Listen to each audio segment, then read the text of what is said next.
Studio Q Show. Now you know. He's coming on in. Oh, yes. Yes. We out here. You can hear me? I can hear you loud and clear, Queen. How are you? Oh, man. Man, I'm excited to talk to you because I feel like I know you through the research. You know what I'm saying? I feel like I already know dope. you. That's because you dope like that. That's because you dope like that. Look, we'll talk about my dopeness after we finish talking about your greatness, King. All right, let me give you this proper intro. First of all, I like to, my name is Quencie. I'm the host and founder of Studio Q. And today, ladies and gentlemen, we have been blessed and highly favored to welcome Antoine Thompson, but we go by Amadeus. Ooh, she hit the government. Ooh, she hit the government. Ooh, she hit the government. Ooh, woo.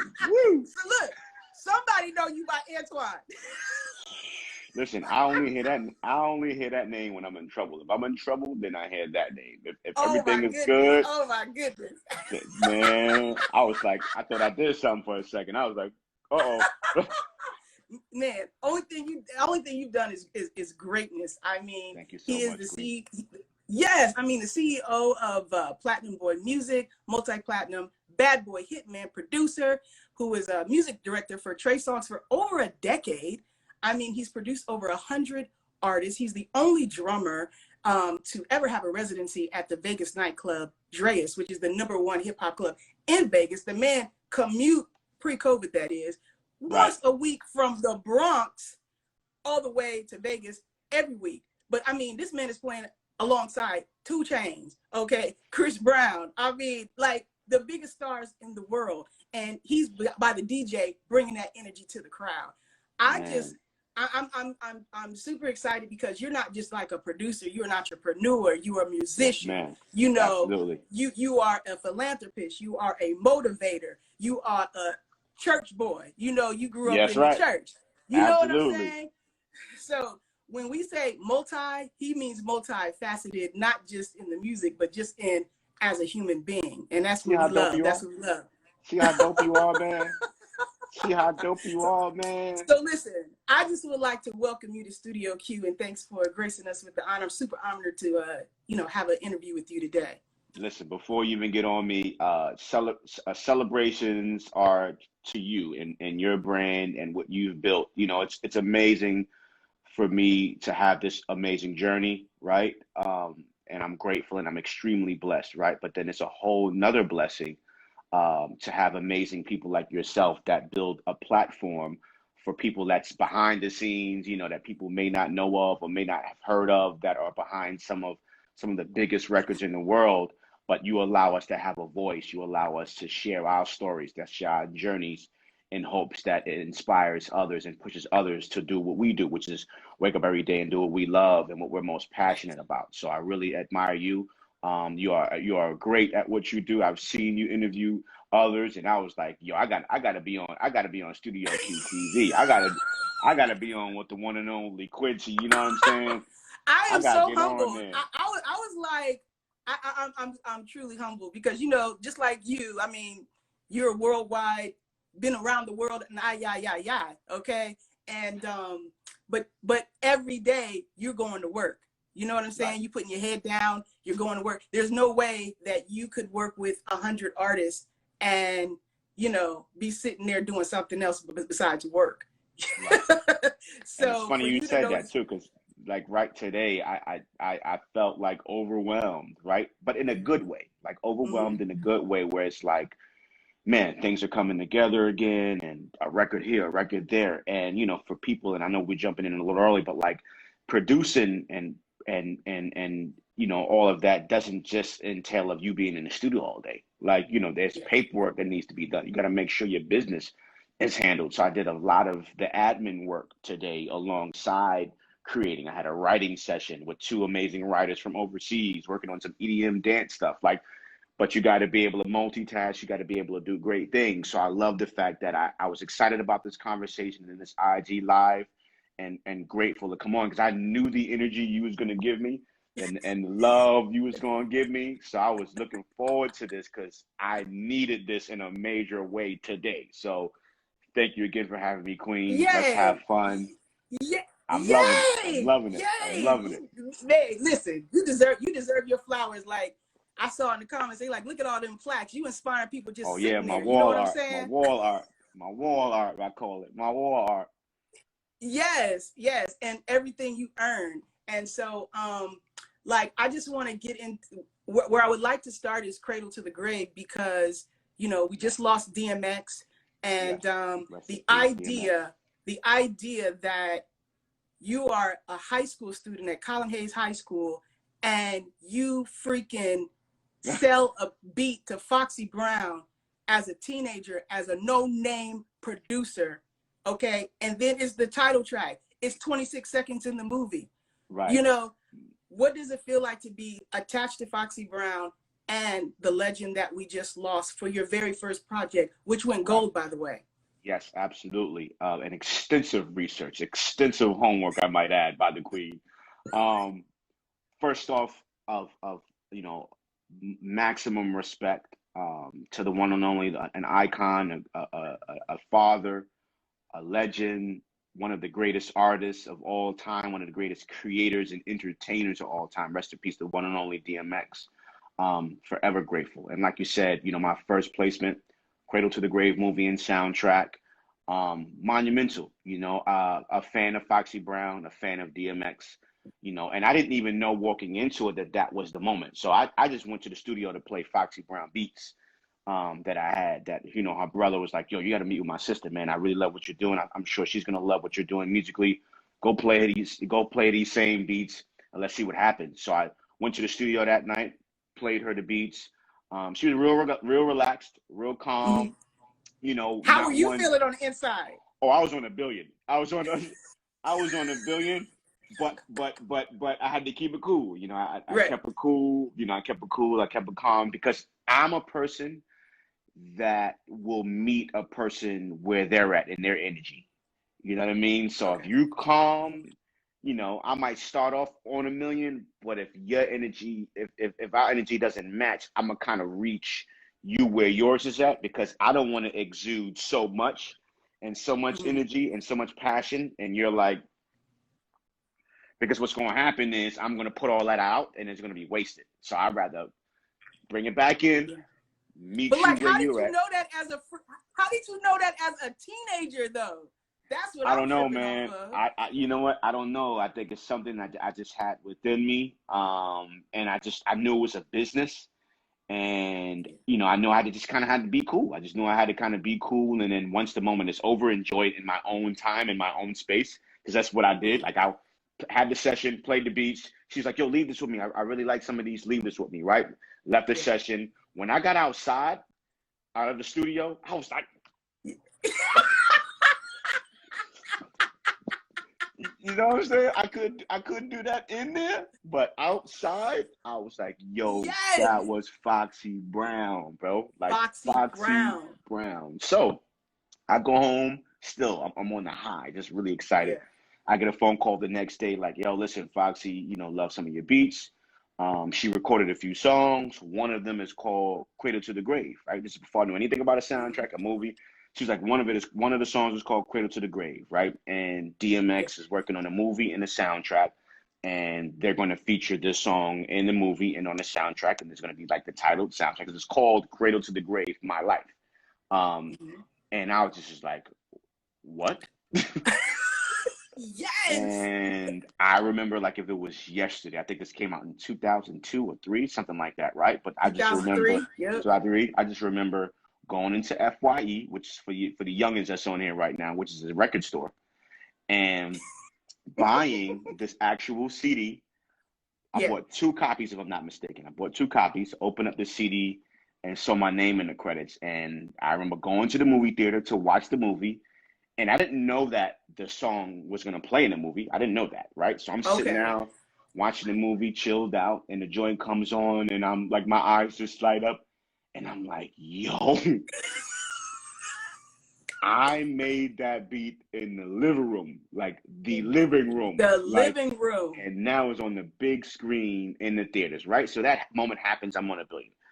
The movie is over. And I'm like, I'm gonna chill out a little bit, just in case like my name is in the credits. Because I'm a Yeah. credit guy. I love credits, movies, albums. Right. So I'm sitting there, Queen, and Yeah. it's just rolling and rolling and rolling, and it says "Cradle to the Grave, My Life," and then they give the writer's credit. So it's in parentheses: A. Thompson, I. Marchand, because Foxy Brown's name is Inga Marchand, right? Mm-hmm. And I see Yeah. that, and then it scrolls a little more, and it says produced by Amadeus.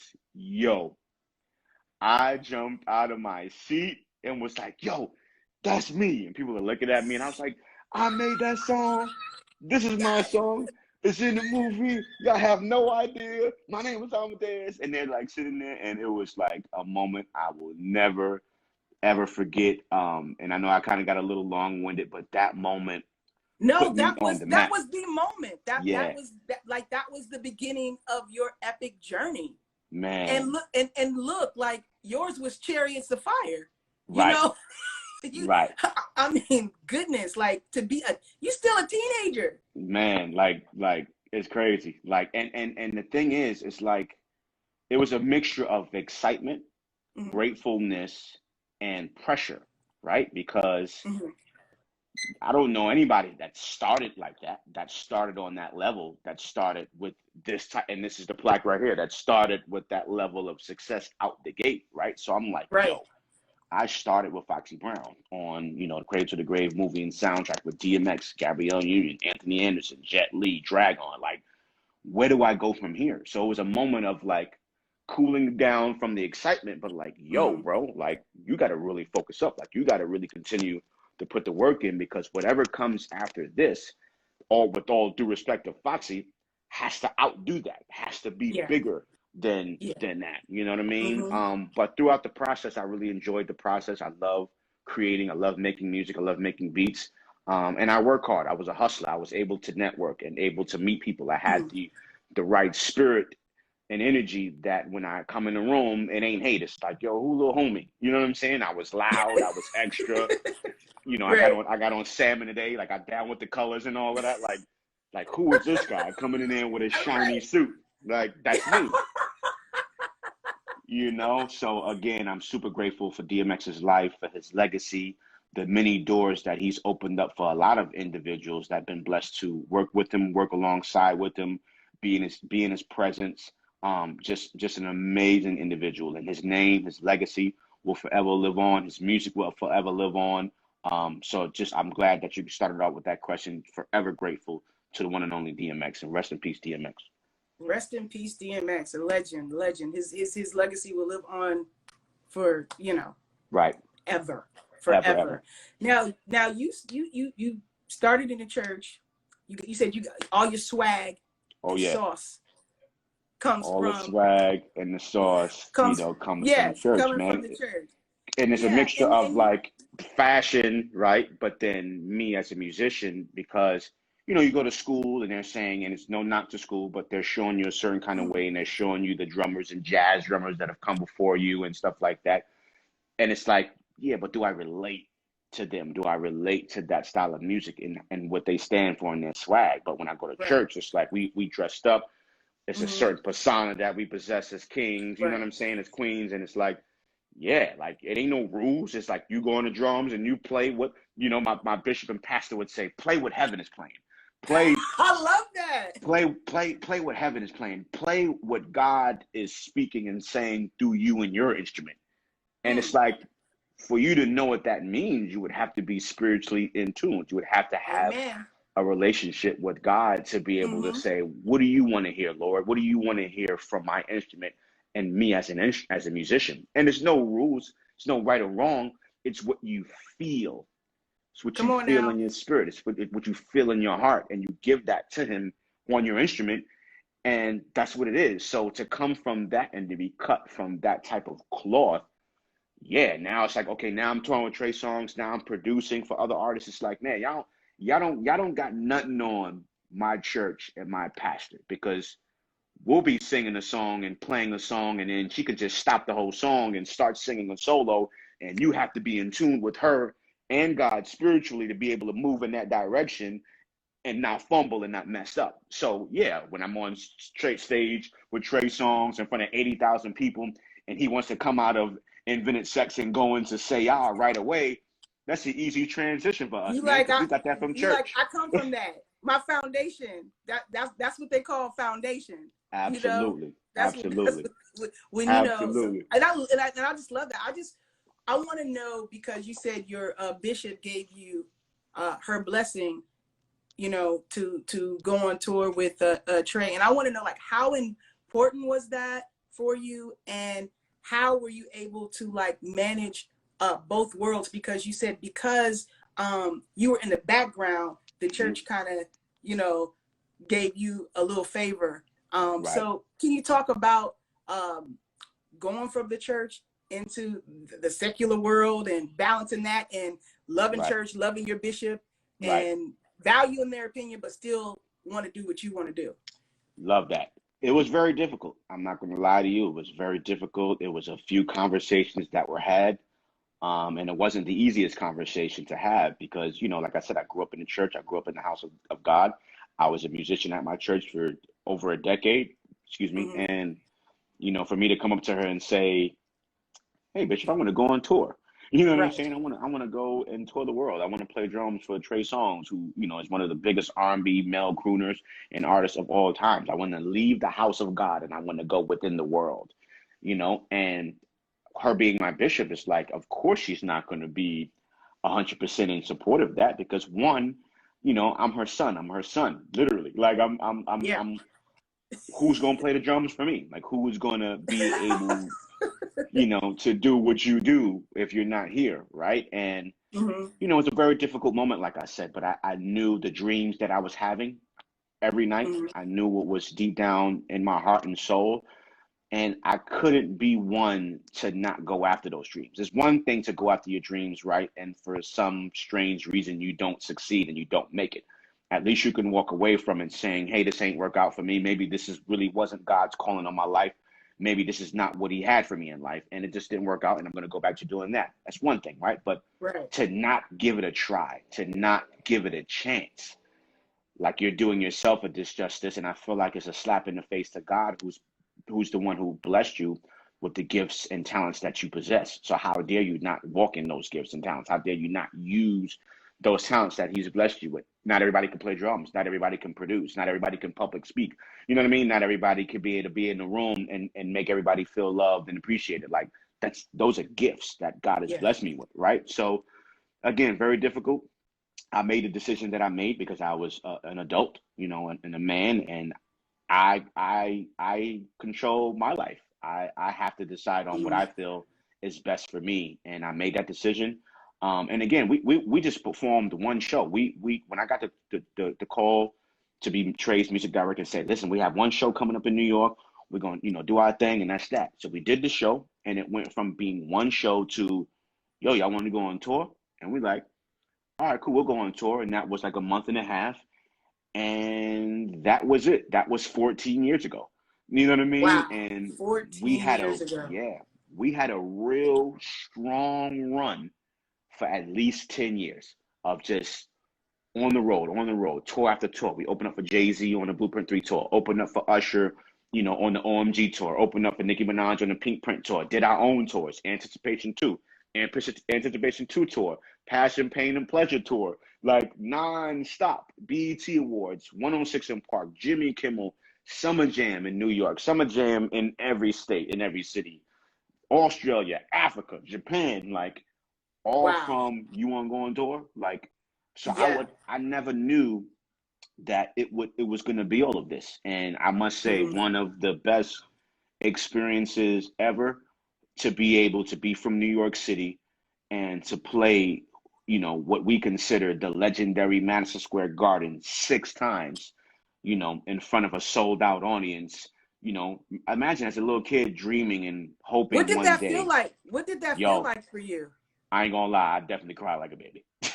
Good, good. I I'm cried like glad a to hear you say baby. that. Because, like, And yo, oh so many man, people never get there. So many people never get there, and you got there 6 times. Yo, crazy. I cried like a baby. And it was like we performed. It was crazy. The people loved us.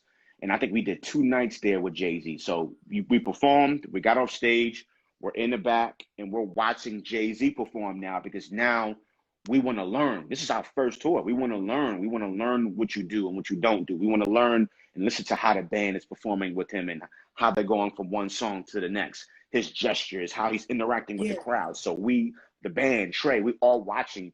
And I looked at my keyboard player and he looked at me, my boy Butters, and we both shed tears and we was like, bro, like, look where we're at. Like, look about what look at what we just did. Like, this joint is sold out. They're screaming our names. People are wanting to take pictures. People are wanting autographs. People are fighting for your drumsticks that you played the show with. Like, this is crazy. And I'm so glad you asked that question because you don't get to talk about that much, man. But monumental, like you said, because it was a dream. And who would have known that, it would come true and we will be living our dreams and not just dreaming them. Yeah. And I mean, also like being on the bill with other people that you consider icons. You know, you're not just going on tour. You're like, okay, after my show, we're going to catch Jay-Z. we're walking past him as he's going on stage. So he's like on the side backstage, getting ready to go on stage, and we're walking past Jay. And Jay, he's not a king of many words, So I remember one night of me, because he stood in the back and he watched our performance and watched us do our thing. And I remember walking past and me and him catching eye contact, and he was like, exactly. Because and I knew you what guys that meant. Listen, you know what it meant. It meant yes. We on the same level. We're in the same room. That's me. That says something. And I just love it because you're giving a show, but then you're going to watch a master class. Yes. Come on now. Listen, and this is for everybody, all of the artists and creators that are on here, watching us have this conversation. I don't care how dope you are, how dope people say you are, or how dope you think you are. There's always something to learn. There's always growth. There's always many ways to be better at what you do. And sometimes it's just seeing it from a different lens, right? Where we're creators and we're visionaries and we see ways and perspective of how we see and how we want to approach a song, an interview, an idea, but just to watch someone else's approach to a song or a show or an interview, you learn little tidbits like, oh, okay, I'm not going to steal that from him or her, but I see what they did there and I can take a little bit of that and make it my own. And that's kind of, what we do on a day-to-day basis. Yeah. Always a student on some level, because as long as you're here, it's something to learn. Absolutely. It's something to learn. Well, what I love about the Trey Songz relationship is how it got started and how you guys were in the room and you like, I can play the drums, and he's like, you can't play no drums. Then you play the drums, and then you're like, hey, if you ever go on tour or something, like, hit me up. Just that right there alone puts you in a position of a 14-year run, all the way around the world again and again and again. Talk about being willing to say who you are, say what your skills are, and shoot your shot. That's real. It was just like it was so perfect. Like you said, we were in the studio. It was myself, Trey Songz, Mike Jones. We were in Houston in the studio working on this record that I produced for Mike Jones featuring Trey Songz. And it was a drum set. And I'm like, yo, I play drums, right? And they both laughed. And the crazy part of Queen, I never played that day. I didn't play. I just said it because it wasn't really set up. The drums were set up. It's kind of like stacked up in the corner. And I'm like, yo, this drum set? Yeah, that's dope. I play drums again. Play no drums. And, we went back and forth with it. And I was like, all right, whatever, man. Let's just finish the song. And I just put it out there. Like, with the music you make. And this is Trey, first album with the braids, Gotta Make It album. And I'm like, Brad, you're going to need a band. You making incredible music. It's soulful. It's sexy. It's real R&B. You're going to need a live band to back you, bro. When you do, hit me. Left it at that. Finished the record. Trey went home. I went home. Mike Jones was already home in Houston. Got a call a year later. Like, yo, Delonte Murphy, his manager at the time, like, you ready to put the band together for Trey? And I was like, mm-mm. He was like, what you mean no, bruh? I was like, mm-mm. He was like, listen, Trey said call Amadeus, because Amadeus told me that he was going to put the band together for me when I was ready. And Wow. I only want Amadeus to do it. He hit me with that before I even thought about it. And I want him to have the opportunity to put the band together. And it was crazy because I never put a band together. I never stood in the position of a director or a music director. I just played drums. I played drums at church, and that's that. And it was a moment because he never had a music director, right? And I never was a music director. So Perfect it was a match. learning, perfect match. Match. You never had a band before. I never put a band together. So we with our not knowing what we do ourselves, are going to come together and figure this thing out. And, you know, I love to say it. That was 14 years ago, you know? So, you know, moral of the story is people always wait until they're ready, right? Until they feel like they're prepared or feel like they're ready to really go after what it is that you love or want to do. Nah, bro. Sometimes it's just about stepping out on a limb, stepping out on faith, speaking things into existence. Because, you know, we're in entertainment, so we know. I said it, and I was just like, I'm gonna say this. They're not gonna call me, bro. Like, you know how this entertainment business is. You know how the industry is. They're not gonna call me, bro. But yo, nah. Trey heard me, and he called. Was like, "You ready?" And I was like, "Look. Talk about that saying. What is it like? You don't. If you stay ready, you don't have to get ready." Absolutely. Like that. And you stay ready. You don't have to get ready. And the other part of that is, you don't have to be ready to be ready. Come on now. Drop them jewels, Amadeus. You don't have to be ready, because the real question of the day is, are you really ready? Like, do you know everything? No, because you learn something every single day. You learn something new every single day. So as Trey and I teamed up as a band and as a Trey Songz experience, we didn't know. So we had to fall together. We had to figure it out together. We had to learn the hard way. We had to make mistakes, you know, but when after all the hardship, it feels good that we both figured this out together. We both learned and fell apart and bumped our heads and played the wrong song or didn't have a good show together. So now when it's time for it, when you really know what you're doing, it's one of the best feelings in the world, because you can look back like, yo, remember that time where I created the set list in LA and it was the wrong set list because LA didn't even like those songs? Or do you remember that time when we was on stage and I played the wrong version of a song and you're looking at me cursing me out without the audience knowing that that's the wrong song? Like, bruh, I got stories upon stories upon but stories. It's about, like, listen, it's about the journey. And break down this phrase. You don't got to be great to be great. Break that down. Man, you know, you don't have to be great to be great, you know, and I feel that wholeheartedly. And I forgot where I was when I made that statement, but you don't have to be great to be great. Like, think about success, right? Everything we strive for, and this is way beyond music, this is for anything. You being a doctor, a lawyer, you having a TV show, like, we strive towards perfection, right? But at the end of the day, perfection never exists. It never existed. Nothing in the world is perfect. Like, only sign and only way of perfection is God.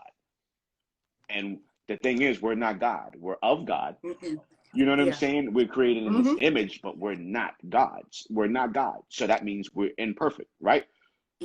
So with that being said, I believe wholeheartedly that excellence does exist. You know what I mean? There is a certain thing as excellence. You know what I'm saying? Because with excellence, you can get 100 on your exam.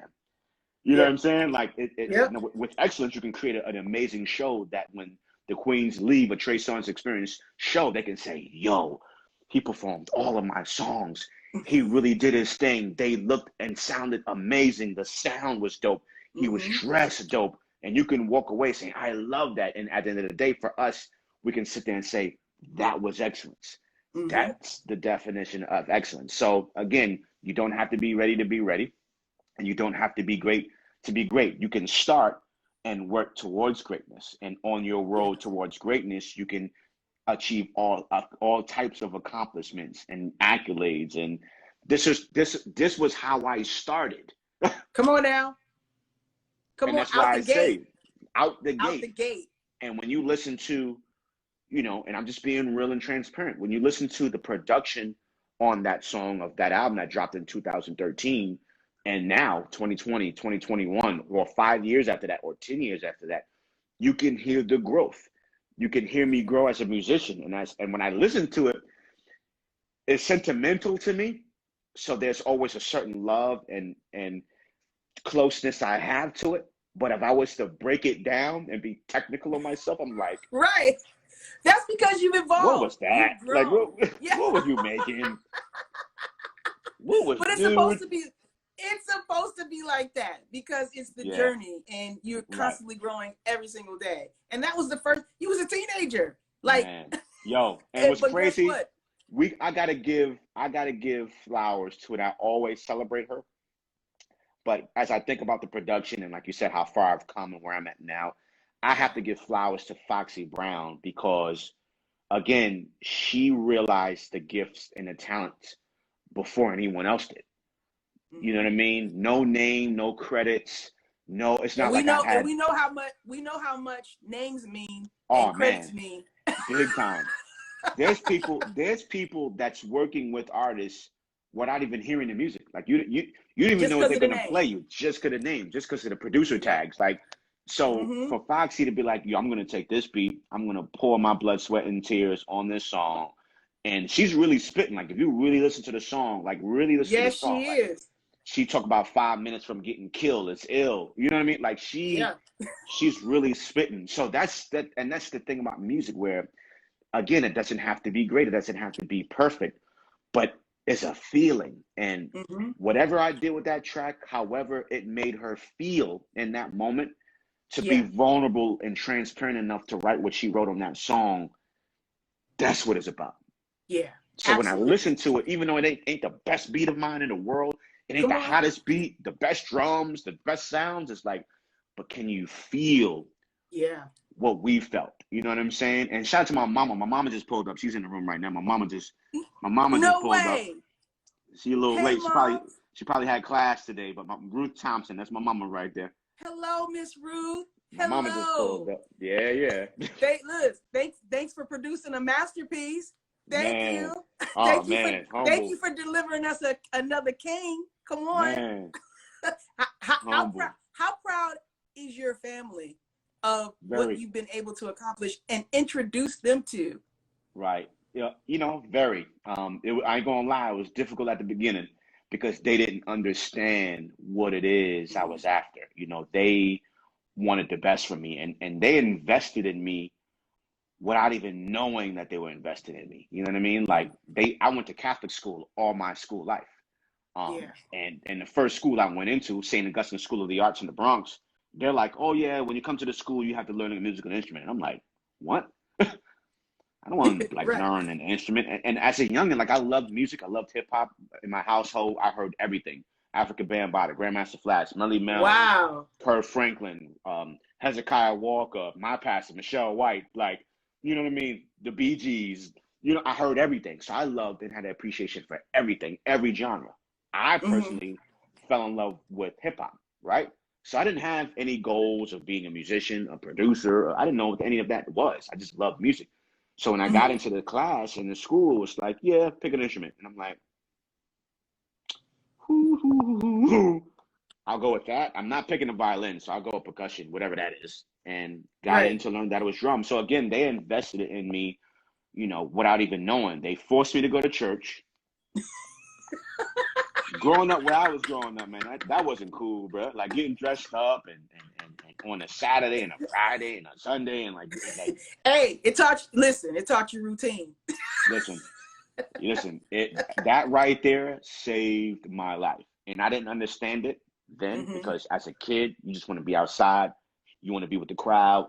You want to move Hmm. how everybody else is moving. You want to be considered cool, and they was like, nope, you're going to go to school. You're going to be home at this time. You're going to have this Yeah. curfew. You're going to go to Come church on, Tuesday, boundaries. Come Wednesday, on, Friday. boundaries. I'm like, bruh.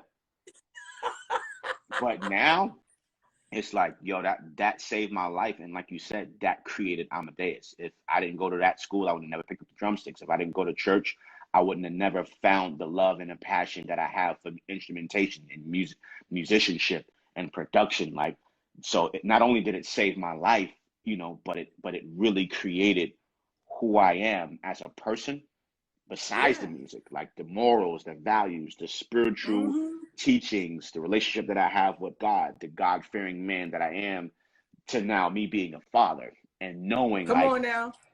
this is what y'all was trying to do. This is why y'all was doing so much. Exactly. This is why y'all Yeah. was on a million That's and being look. extra. That's Like, why they came. That's why they came first, Amadeus. They knew what they were doing. You just had to catch man, up. absolutely. So forever grateful to my mama. My mom is on here. I spoke to my dad earlier today. And they're very proud. Yeah. They show up to the shows. I just see they come on IG Live to watch the I love that. conversations. Talk They about watch all that. of the TV That's a shows. support Like, system. yeah, What's the best advice your parents have ever given you? man, a lot. I think, from my father, I just watched him hustle. You know what I'm saying? And my sister just popped up. My sister's here now. Unique Pearls. My sister's here What's now. up, sis? You know what I'm saying? It's the whole fam in Yeah, the man. building. I So, love it. I think for my father, it was more so about at least what I took from him was more so about the hustle and the Mm, grind. And, one thing that I never saw was him struggle, if that makes sense. And mm, as kids, like Christmas always happened. You know what I mean? Like yeah. Thanksgiving always happened. Birthdays huge. You know what I mean? So Wow. it's like, so for me, it's emotional for me because as a father now, Yeah. yo, it's hard, especially coming out of the pandemic. Yo, Christmas last year was tough. You Mm, know what I mean?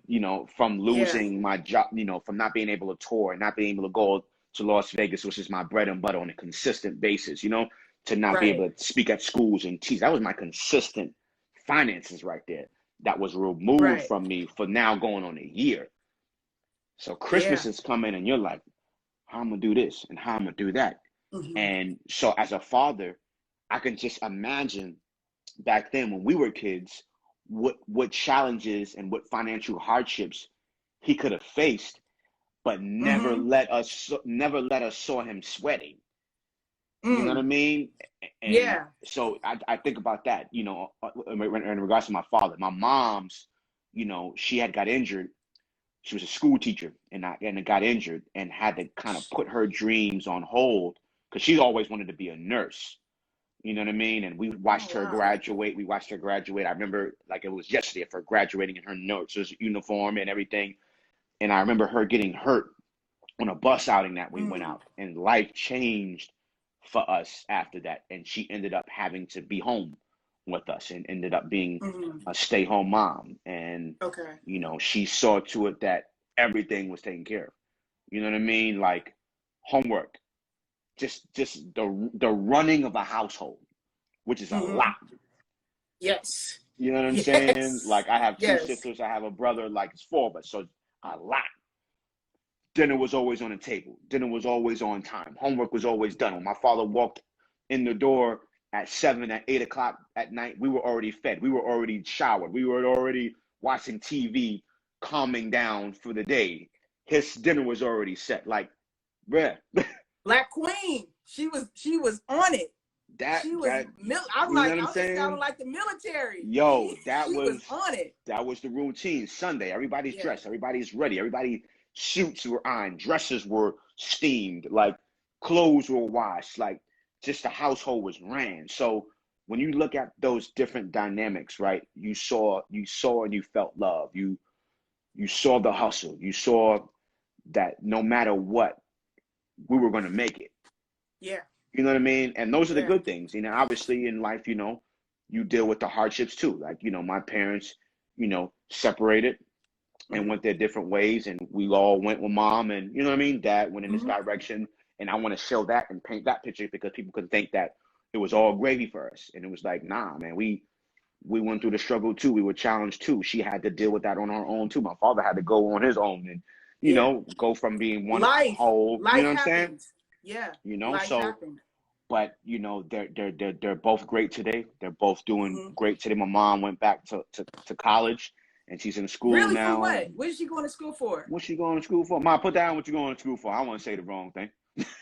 My sister is on here right now. She's doing amazing. She's an amazing dance teacher at a charter school in Harlem. She's an artist as well, a singer and songwriter as well. She performs for the Harlem Gospel Choir on Sundays, along with one of the biggest churches on Sundays via Zoom.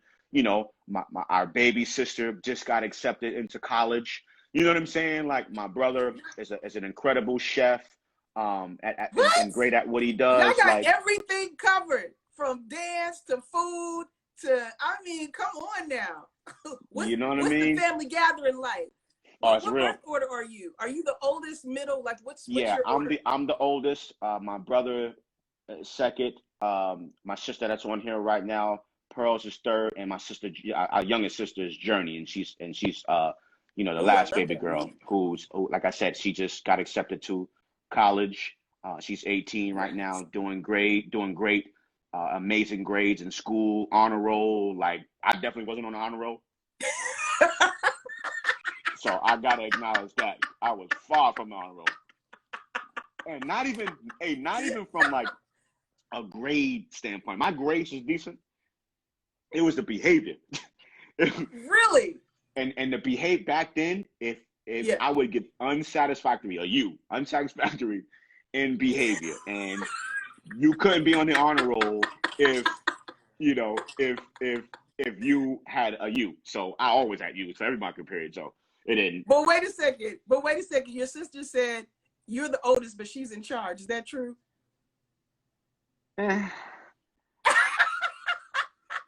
It depends. It depends on the subject matter. Okay, our youngest sister's on here right now. Journey Thompson's on here. My youngest Journey, I love that name. Journey's on here. Yep, we were just talking about you, sis. Yep. So yeah, it depends, because sis be in charge, on certain things. But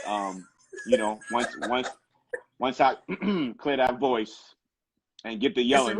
Listen, I'm the oldest too, so I'm already knowing. The oldest is the oldest. I love it. What feedback have you gotten from your siblings? Because just a few days ago was National Sibling Day, about your success. Like, how do they feel about what you've been able to accomplish? I think they're very proud. I mean, I think one of the most amazing things to see, and Journey is definitely lying. Journey just said that Toya is in charge. She's probably like grouping up, because like they're both girls, so they probably like doing like the sister thing, the queen thing. But y'all got it. But you can have that little moment. It's cool. No, but I think one of the best feelings ever is to perform, right? And see, your family members out there watching you perform, and just kind of lighten up as they see you perform. Especially with Trey and being like Madison Square Garden. Like, there've been numerous shows to see me perform. I think is incredible, and not just from a being on stage standpoint, but like, they've come to all of my speaking engagements. I did events at Microsoft Store and panels and colleges, and they show up to anything. My mom will surprise me and not tell me she's coming and be like, "Hey, son," and I'm like, "What you doing here, ma?" Oh, I love it. So it's y'all starting to sound like the Cosby Show. I'm like, wow. We watched that show faithfully every night home. Like, the Cosby Show was necessary. The Cosby Show, Family Matters, like, that was a must growing up for us. So it's funny that you said that, man.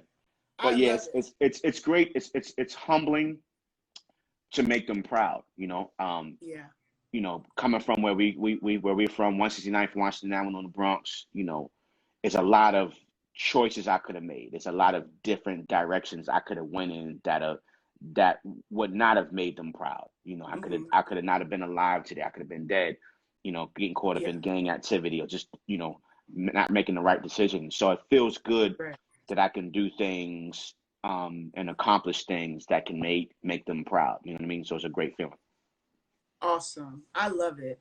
I want to talk about your description of working with Bad Boy being a dream come true, and you likening it to the Bulls, where Diddy You on point. is is Phil Knight, Biggie is MJ, Mace is Scottie Pippen. So Mm. how did you see yourself in that group?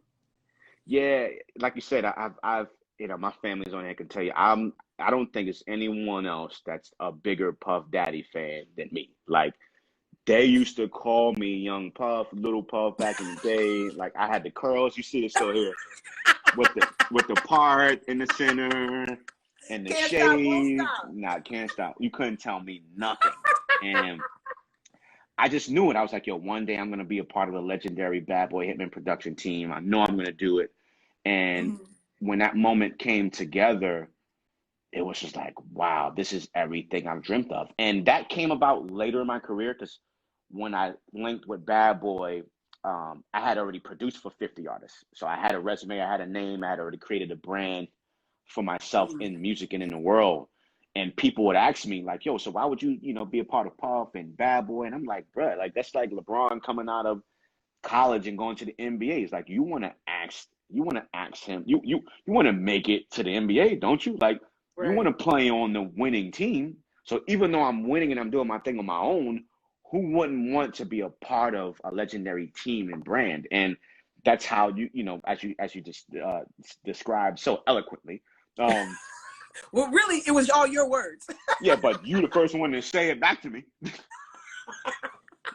So yeah, I looked at it like, yo, like, wow, Puff wants me to play on a team where he created and birthed Michael Jordan, which is Biggie, rest in peace. You know what I'm saying? Yeah. And Scottie Pippen, which is Mason. You know what I'm saying? BJ Armstrong, which is Faith Evans, and Tony Kukoc. Like, and I was just like, yo, I'm really playing on this team. Like, I'm really dope enough and valuable enough to be added to a legendary team. So that only produced and birthed greatness. Yeah. So it was a real humbling moment. It was a moment of like, dude, you've been doing your thing for quite some time. You produced for 50 artists. That's all cool and all that. But now you a Bad Boy Hitman. And, the Hitman, to me, I will forever carry that name. I will forever Hmm. carry that title because I earned that. And Yeah. it's not really as assembled as it was back then, Hmm. when they gave us that album. But on my media kit, as you introduced me on my bio, like, nah, bro. Like, just like like MJ, like Michael Jordan, Scottie Pippen, LeBron, you're gonna forever, Kobe, rest in peace. You're gonna forever know Kobe played for the Yep. Lakers.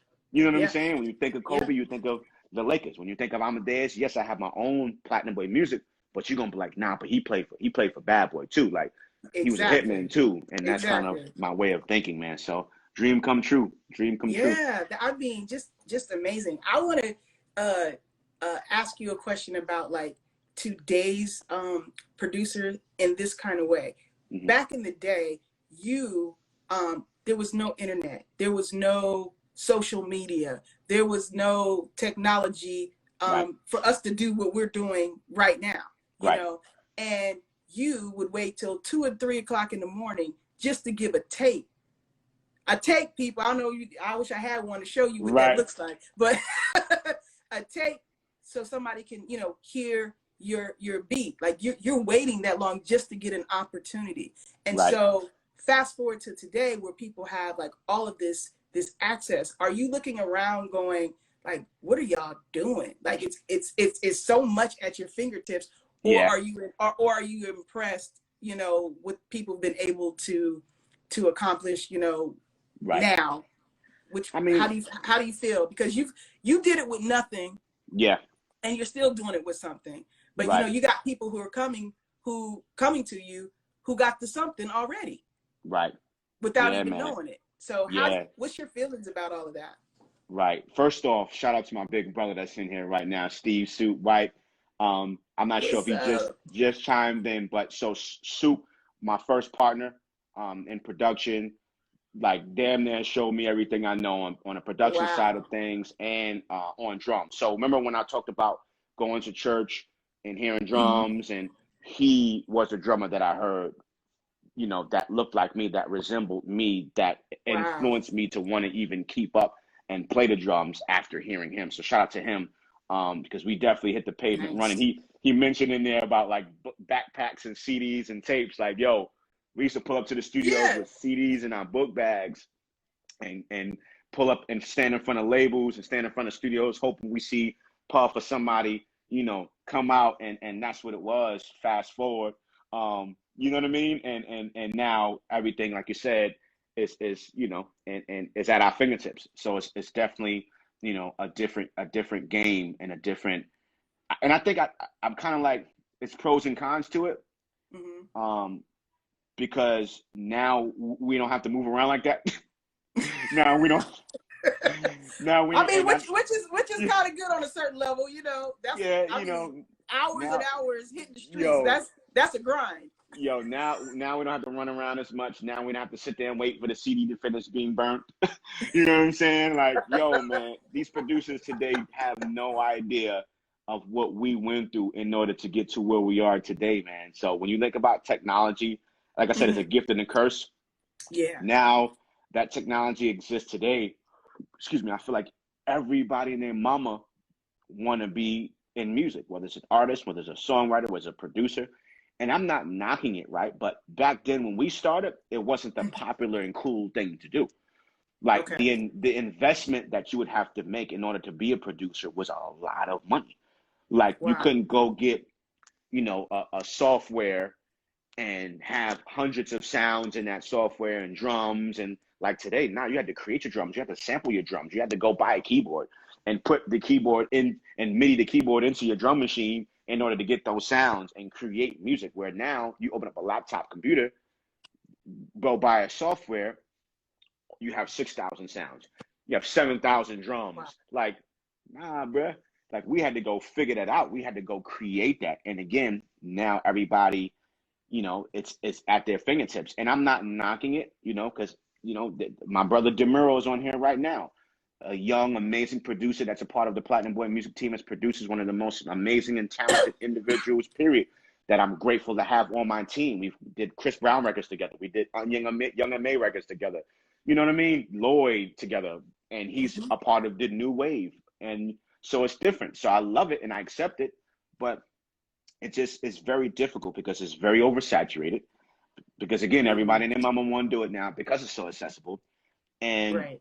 there's a lot of people in the way that may have not be as passionate of the craft as we are, that may not love, you know, what we love and how we love music, but love the idea of it, love how success looks, love, oh, Hmm. I can make a hit record and then go buy Maybach tomorrow.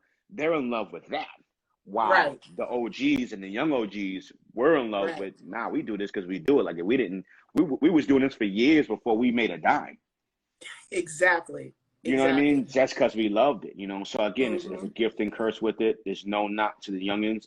My thing is just make sure that you love it. Just make sure that you're passionate, and just make sure that your why in regards to Hmm. why you doing this is real and is authentic, or it's gonna show, and you won't have that longevity that I have, that my brother Soup has, that we have, the Swiss, the Timberlands, the Kanye Wests.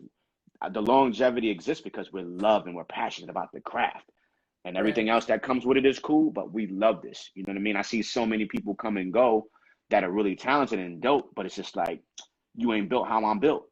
And that's Yeah. why you ain't here 20 years ago. You know, I mean, 20 years now, 20 years later. Yeah. You know what I mean? So it is what it is. A lot of love in there, man. Shout out to Tanya.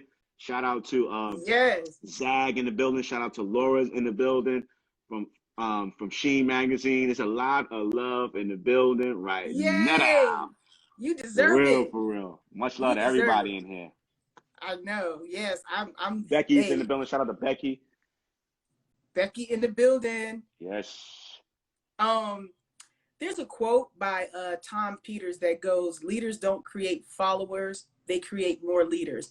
And that's what Mm, I think about when it comes to you. Cause you like talk to kids, you have the whole thing sit down with Amadeus, which I feel right, like is a method and path of giving back, you know, but also valuing your time, you know, at the same time. right. Um, what is the driving force behind your desire to create more leaders? You know, Right. what is your, where does that come from? I think it's me not being intimidated, you know, me knowing I am who I am. There's only one me in the world. And even though there's amazing people in the world is filled with amazing individuals, right? But they're their own person and they're not Amadeus. And I think I've learned to appreciate that, right? And just know what's for me is for me. My journey is my journey, and nothing and no one can stop what God has for me in my life, right? So, with me feeling that way, I'm excited to help others. I'm excited to invest in others. I'm excited to push others into their greatness because it doesn't tamper with or take away from my gift or my destiny whatsoever. If anything, it'll push me forward because you just never know how that person will be able to turn back around and say, I remember when you did this. I remember when you said that. I remember when you encouraged me or motivated me to do this and that. And now I'm here and now I'm in this position. And now I want to turn back around and say, hey, why don't you come over here? I have this opportunity for you. And that's not even the reason why I do it. I'm just saying God send things around in full circle if you just continue to be a blessing to others. And that's just me and how I am as a person. And regardless of success, regardless of the accolades and the awards and all of that's cool. But I think to me, my life and my goals now are different. I love music. I'll continue to make music for as long as I have breath in my body. But my goal now is just to push people. My goal is to push you into your Yeah. greatness, to encourage you and inspire you to be great so that a year from now, you know, if you know, Quencie TV, you know, has her own network on TV around the world, you know, I remember when we was on IG Live. I remember when we Amen. were sitting here. Right. And now we on a big screen in Right. front of billions of people. You know what I mean? Like, so Yeah. this is what it's about for me, and this is kind of where my love and passion is now today, besides, you know, being a music creator.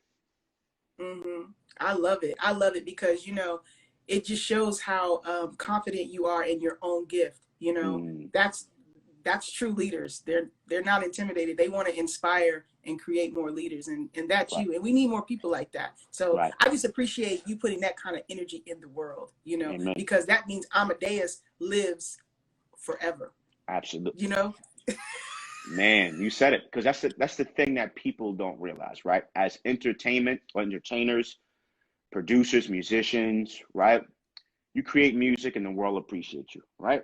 And Hmm. as long as you're hot and rocking, everybody's screaming your name, Amadeus, Amadeus, Amadeus. Hmm. The moment someone new comes about, the moment the next record comes about, the next producer, the next singer, the songwriter, sometimes, and not saying for all, sometimes you're forgotten about. Sometimes Hmm. you're not valued. Sometimes you're not appreciated. Why? Because the next big thing or the next best thing is here and is all right, cool. And I see it because I see it with my own eyes, you know, in regards to the legends and the OGs that come before me, where they not may not be getting their homage and their flowers and their just due. And then you look at it and it's like, how dare you? How can you not pay homage to him or her who's created the opportunity for me to do what I do? You know what I'm saying? But I see it every Amen. day. So I'm like, you know, the All the music is time. cool.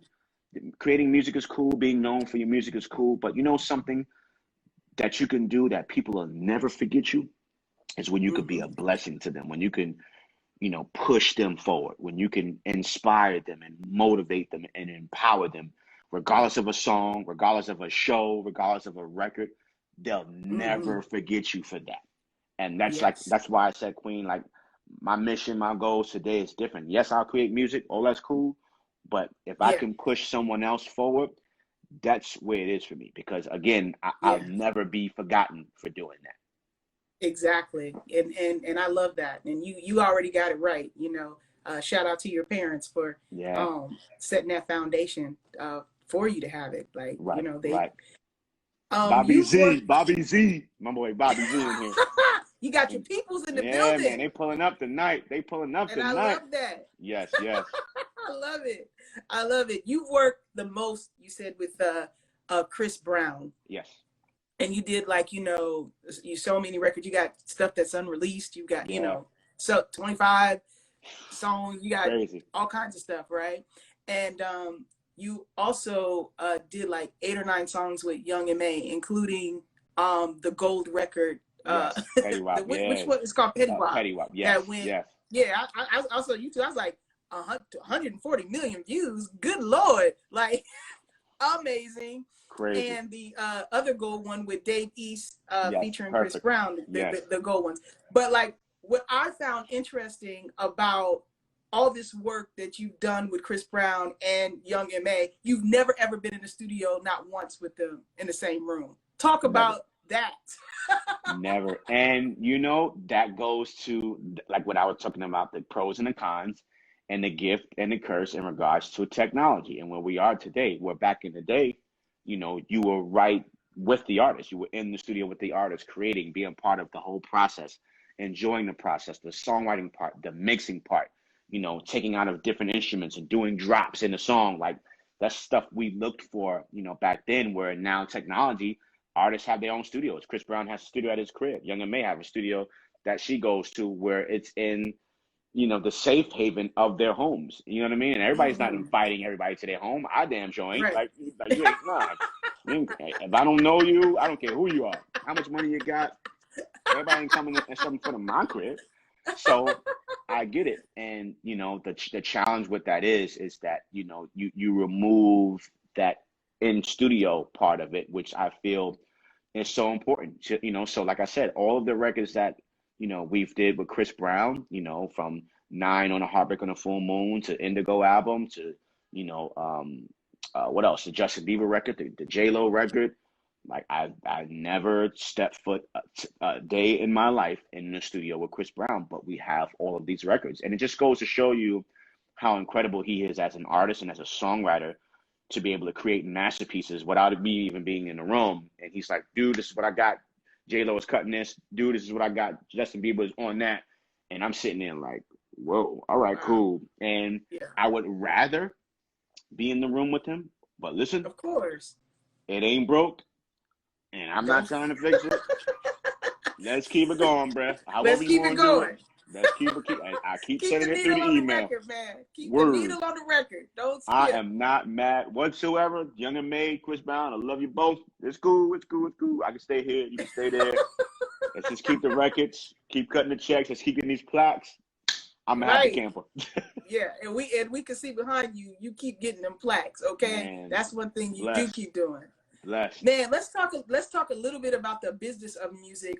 You touched a little bit on like having a difficult Christmas because so many of your streams of revenue were altered because of COVID.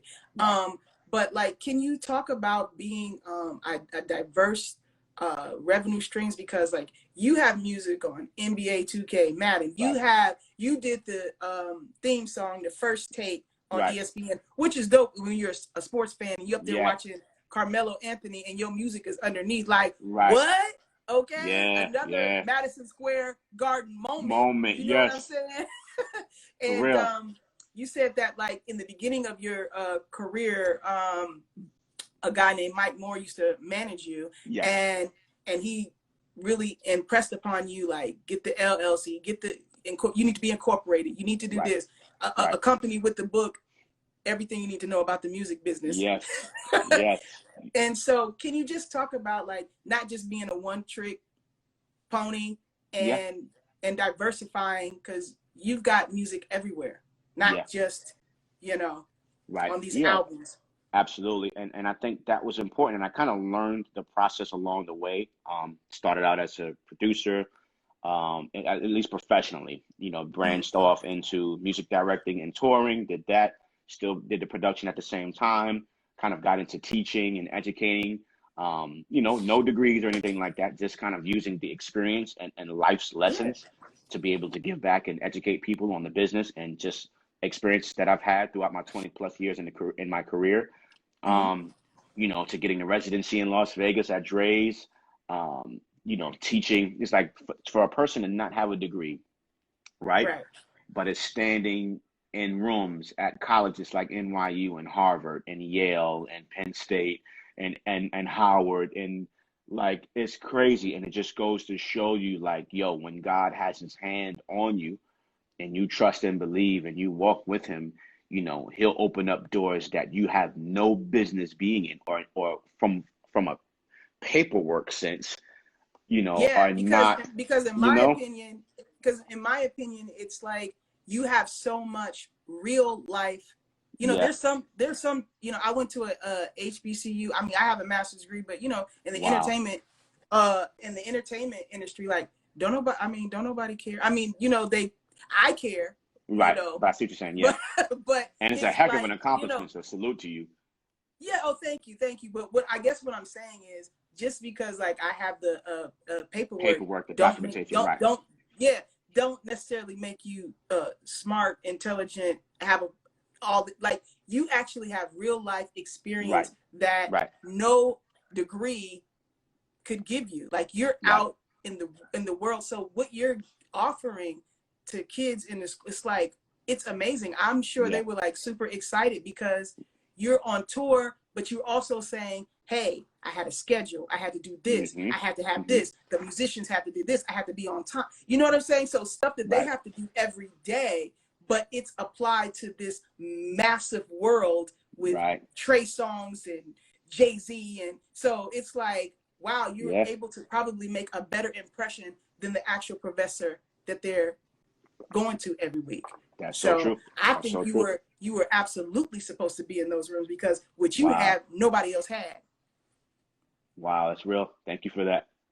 Yeah, it's facts. You know, it's just facts. Right, right. I I like to know how you've been able to maneuver relationships in this industry to have such long-standing relationships with people, because you know it's a transient industry, but it's Yeah, big, but it's super small. You right. know, That's so true. you That's know, so and true. so to work with anybody for 14 years is like, what are you doing? Tell us the Yeah. secret.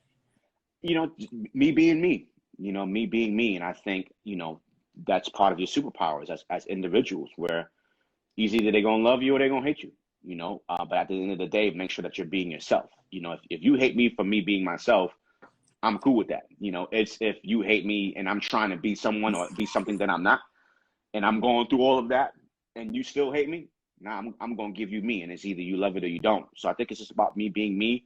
I'm a caring person. I'm a loving person. I'm a humble person. I'm an authentic person. I'm a real one, you know, and this is what you get. So I care about people. I care about it's your birthday. Happy birthday. I care. How is Mhm. your family doing? Everything is cool. You in the hospital? You know, you Mhm. good. Prayers up for you and your family. Your mom's just passed away. My condolences. Like it ain't just about, oh, you in the studio, you know, let me give you the speed. Nah, I actually care. I actually reach out. I actually maintain the relationship throughout the years. You know what I'm saying? And I Yeah, think that's very yeah. important. And it's not just about the music, it's bigger. It starts with the music, right? And then it grows Mhm. into more of a personal relationship. And that's what I feel Yeah. matters. So that's why, you know, when you see a Chris Brown, we have so many songs. When you see a Fabulous, and we have, I'm on 4 or 5 of his albums, Keisha Cole, three and four of our albums. It's not just about the music, it's about the person. I actually care about the individual because, you know, a celebrity, a superstar, the entertainer is still a human being at the end of the day that hurt, At the end that of the day. goes through things, that has pain, that gets sick, that suffers, that has financial woes too, that has challenges too, you know, Mhm. and you got to be able to try to be of encouragement or Mhm. uplifting, you know, to those people at that time because, you know, with them being celebrities and who they are, the trust factor is so little. They're Yeah. scared to death to really open up and be there and share what they're really going through or what they're dealing with in life. And they put on this front and they put on this mask and they go out to the world like they're so strong and so mighty, but deep down inside they're weak, they're broken, they're hurt, they're dead, Yeah. you know, and they're walking zombies, you know. So it's just Mhm. about being real and authentic. And I feel like that's one of the things that people love about me most. And regardless of success, regardless of any accomplishments and achievements, you know, I'll always be me, no matter what. If I'm not being silly, if I'm not being funny, loving, caring, you know, motivating, something's not right. And please Yeah. check on me. Please make sure I'm okay. Please pray for me, you know, because regardless, I'm always going to be, you know, who I am and how God made me. I love it. I love it. Well, you know, when you're not in the best creative space? Like, how do you rejuvenate? Like, how do you fill Mm. your cup? I love video games. Um, I love scenery, if that makes sense. I'm blessed where I live. I actually live in Brooklyn now. And right by, Brooklyn, you know, yeah, that's my fake hometown. That's my fake hometown, because whenever I was at the parties in school, they would always say, "Is Brooklyn in the in the house?" house without a They doubt. would never say, "Is Springfield, Illinois in the house?" Never, never. Listen, come on So through, I'm from man. Brooklyn until they Come, ask me what part. listen, right. It depends on where you want to be. You want to be from, you want to be from the real, you want to be the more classy. Depends on, But see, look, I don't even know all that menagerie. I don't even know. I just, once they listen. start asking questions, it's a Tell them wrap. from I gotta come clean. Tell me from downtown Brooklyn. Say you from Downtown. downtown Okay, Brooklyn. thank you. Thank you for the lingo. Tell them you live around the Barclays Center. Okay, thank you. Because They be like, I oh, need some help on that. she fancy. Oh, she's around the Barclays Center. Oh, she fancy. Ooh. So you're about scenery. So Yeah, I'm out you tap into scenery. video games. Yes, about tapping into video games right behind where I live. It's a waterfront. So like I can look directly at the Empire State Building. I can look directly at the World Ooh, Trade. It's nothing but water. So I'm into that. I'm into that. I'm into the moon. I'm into vibes. I like my candles. Um, prayer, of course, prayer. mhm. Surround myself with my my family, my sister, my kids, that love on me, you know what I mean, that just make Mhm. sure that I'm good at the end of the day, so I reach for different things, to kind of get me in the right spirit. But music, man, I love music so much, and sometimes just listening, Yeah. can put you in the right spirit, or the right atmosphere, or the right space. Right. um, and I've learned to express myself more too. Not saying that I'm not one that's expressive, but Yeah. just to be more outgoing in what it is that I'm challenged with, so that people can see, like, oh, nah, Amadeus is successful. He's a record producer. He's a musician. He's a music director. He worked with all of these artists, all of these plaques on the wall. But nah, man, I cry too.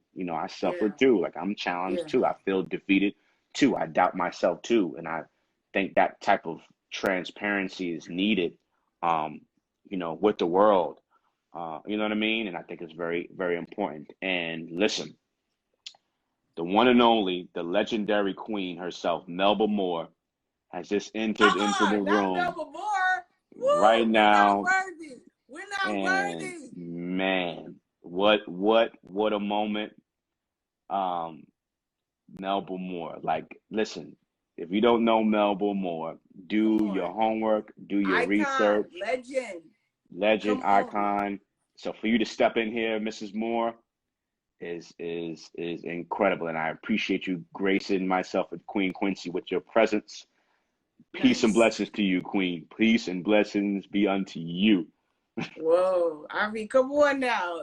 Man, Amadeus, all these plaques, all these icons dropping in. What's going listen, on? That's your listen. energy. I'm It's your humbled that energy. she's here. I'm humbled. I want to share something with you, Queen Quincy and Please. Queen Please. Moore. My son is 16, so I would say over 16 years ago, and hopefully she's still here. Um, there was an opportunity. My son was getting ready to be born, and there was an opportunity, a job opportunity. I was producing plaques on the wall, but for some reason I was so nervous about fatherhood, right?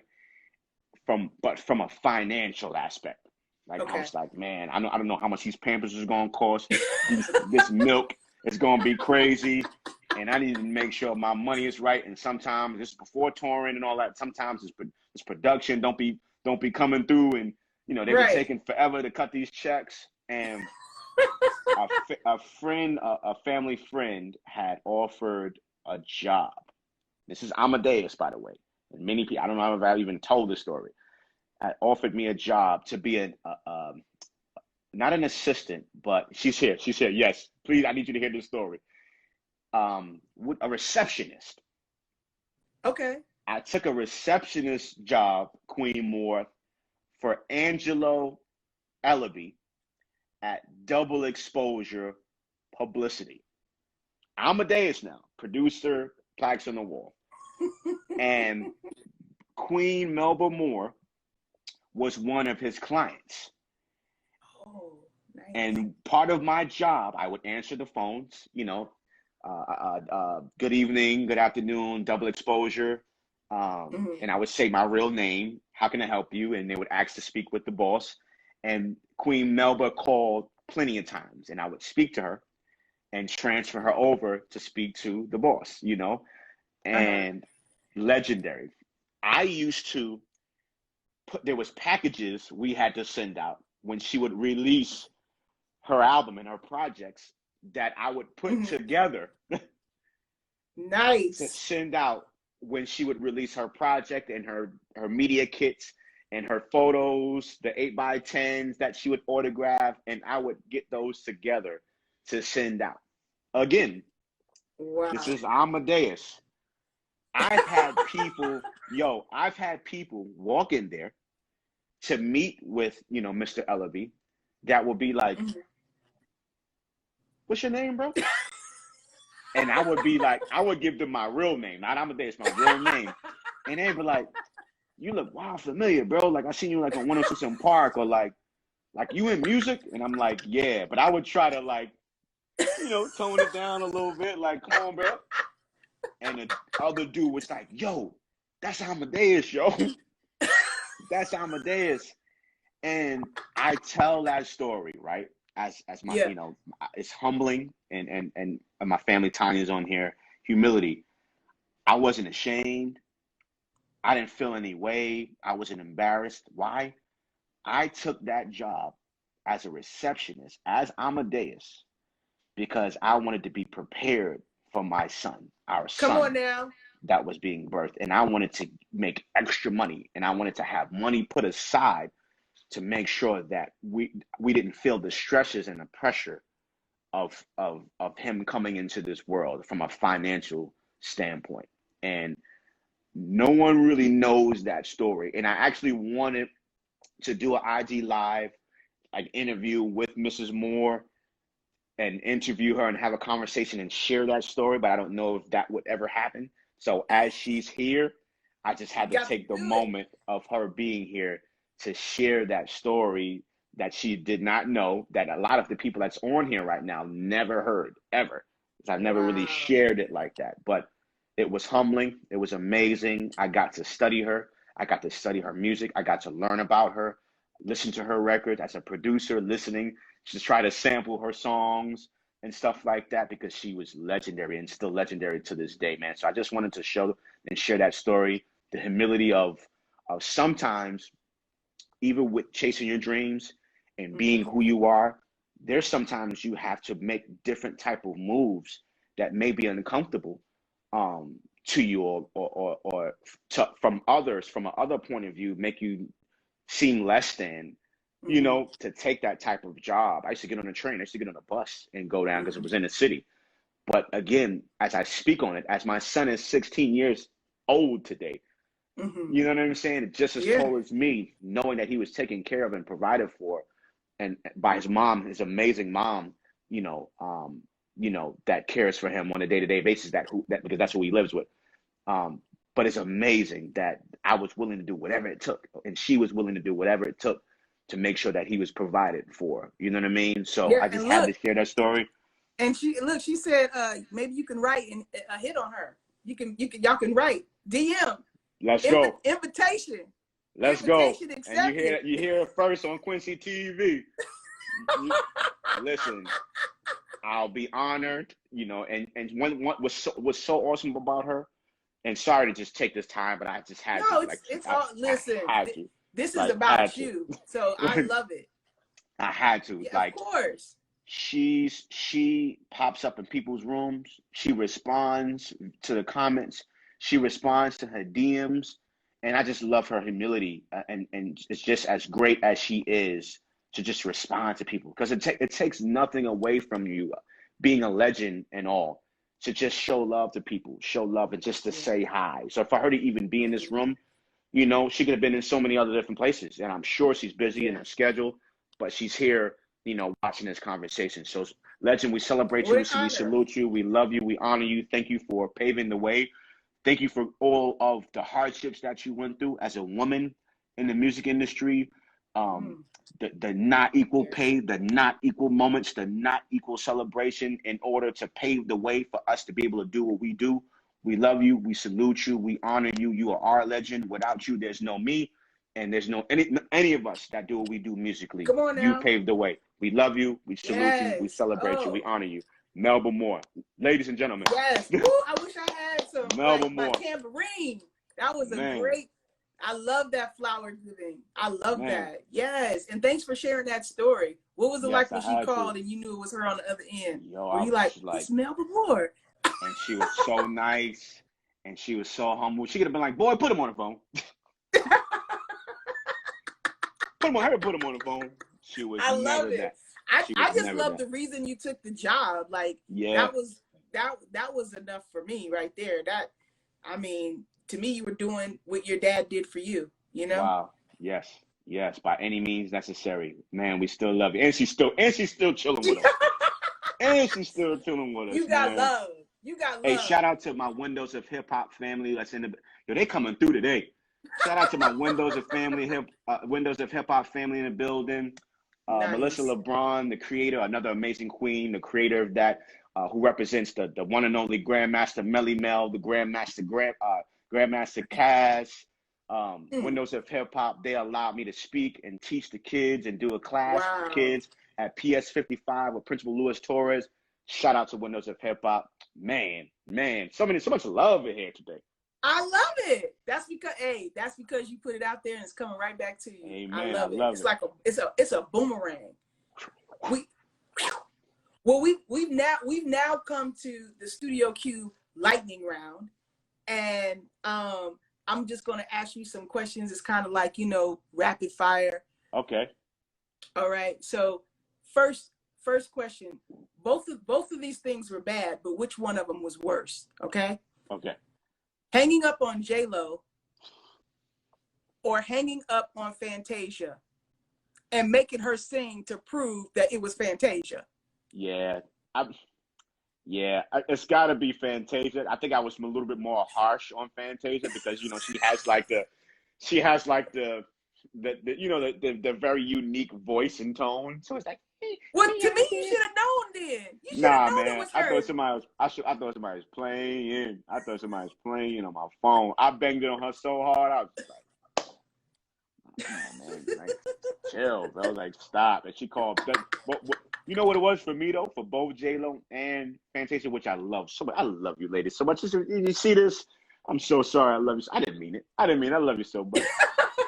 Yo, they were really good sports about it, though, because they both called back. Like, if you would have hung up on me, especially with me being like J-Lo and like Fantasia, I can't say I'm going to call y'all back, bro. Like, you know what? Now you just lost out on the opportunity. You're done. They know your heart. That's that energy. That's that anointing, that covering. You got that covering. Thank God, because they could have been like, you know what? You're done. We're not doing this record. Peace. You know what I mean? So, yeah, I think I was a little more. Happened. I love it. Yes, thank God. I think I was a little bit more harsh on Fantasia because I made her sing and everything. I was like, you gotta sing. You gotta do some runs. I'm like, no, he didn't make her sing. And she did it. She's so sweet. So sweet. Love you, Fantasia. She's so nice. Favorite artist from the Bronx? Ooh, you about to start a whole war. I can't even do it. I can't do it, Quencie. You don't have a top. You don't listen. You don't even have a top three. Well, the top three helps a little better. You know, that helps a little better because the one though, they'd be like, so why you ain't saying me, bro? Like, why you ain't like? Top artist from the Bronx. I want to know who's on your faves list. That's really what I'm trying to find out. This is not nice at all. We all got favorites. This is terrible. Look. Oh, man. All right. Fat Joe. Fat Joe. Cause listen, he grew up like not too far from the block, and you couldn't tell me nothing about Fat Joe. I used to stand in front of his clothing store at halftime just to see him growing up. Fat Joe was man. I gotta say Furious 5, right? Just to pay respect to all of the legends, which my parents played growing up. Without them, no us. So I gotta do that. Melly Mel, Kaz, Flash, you know what I mean? So I gotta say that. Yeah. So I'm gonna group them as one. Damn. This you're not nice, Quencie. You know what? Just for that, I'm not even gonna follow your rules, okay? So I'm gonna name 5. 3, J-Lo. 4, Remy Ma. 5, you're gonna start a whole war over this. Let's go French Montana. Okay, that's a good 5. And you got the Furious 5. That's like 10. Right, technically, right? You like what I did there? I like that. Smart man. Okay, producer, beat maker, drummer, or CEO. You got to pick one. If you only could do one for the rest of your life. Damn. You said producer, CEO, beat maker, drummer for the rest of my life. Yeah.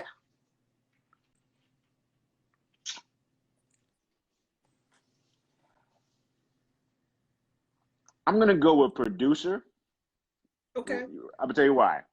Because at a certain point, my limbs is gonna start working, and I'm not gonna be able to hit them drums like I used to.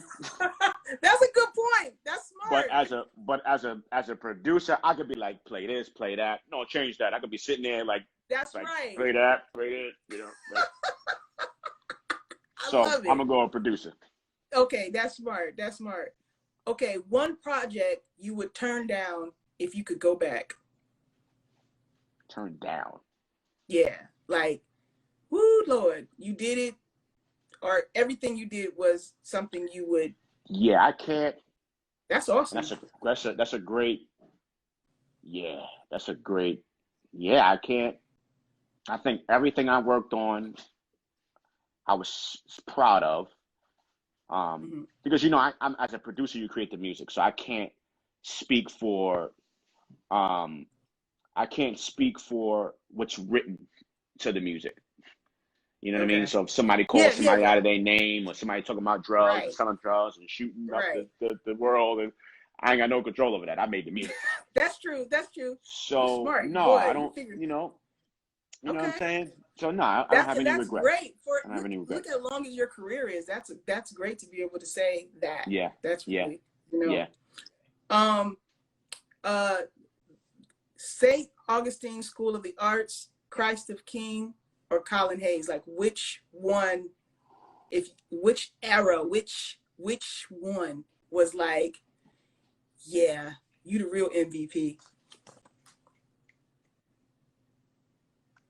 Okay. Ooh, these are great questions, brother. I gotta choose St. Augustine because it introduced me to it. Yeah. You understand? Because if I didn't get introduced to music and to drums and forced to choose an instrument, I can't say you would have Amadeus musically. You know what I'm saying? And what I loved about, like, in my research that I discovered about you at that school was when the teacher you were able to mimic the teacher's beat rhythms without ever having picked up a drum set. Like, how amazing. So you were already gifted and didn't even know it. Right. And my sister said Hayes, right? And Colonel Hayes, which is the high school I went to in the Bronx, was the best 4 years of my life in regards to school. A part of the seasoning, right? Where it really developed me as a person, as an individual, as a young man, right? So I get why she said Hayes, but again, if St. Augustine didn't open up that door and that opportunity for me to learn drums, none of that would have existed, if that makes sense. Like, if you can you understand what No, I'm I saying? get Like, if it. none, No, I get it. who would have said I would have chose that school? If you know what I mean, if because I could have, it could have been basketball. It could have been because I love to play basketball. I love sports, and then I love to draw too. So I also wanted to go to art and design. I also wanted to go to LaGuardia, like, School of Music. So like, you know what I mean? It was so much. I wanted to play basketball. I really wanted to go to St. Raymond's. I really wanted to go to Rice, but Rice was in Harlem, and my mom was definitely not letting me go to Harlem from the Bronx. So there's so many different dynamics that play into Yeah. why I chose St. Augustine. You know No, what I I mean? completely get it. Yeah, but I get I what my didn't. sister say, Hayes. But yeah. And listen, I didn't know we know somebody in common. Takia, she said her Bronx brother. I went to school with Takia at Clark. Wow. Wow. Yeah, that's family right Wow. there. That's family right there, man. Okay. She Who knew? she was the one who introduced me to Jay Holiday. Wow. I remember she worked with him because she worked at the Yeah. labels and whatnot. Yep, Capitol. She was at Capitol, man. She popping. Takia Yeah. was everywhere. She was. For real. She worked with a Yes. bunch of artists. You know what I mean? But yeah. Yeah. Shout out to Takia. Absolutely. Okay, I want to know Swiss Beats, Here you Just go. Blaze, Here you go. Timberland, or Puff? Choose one. Yeah.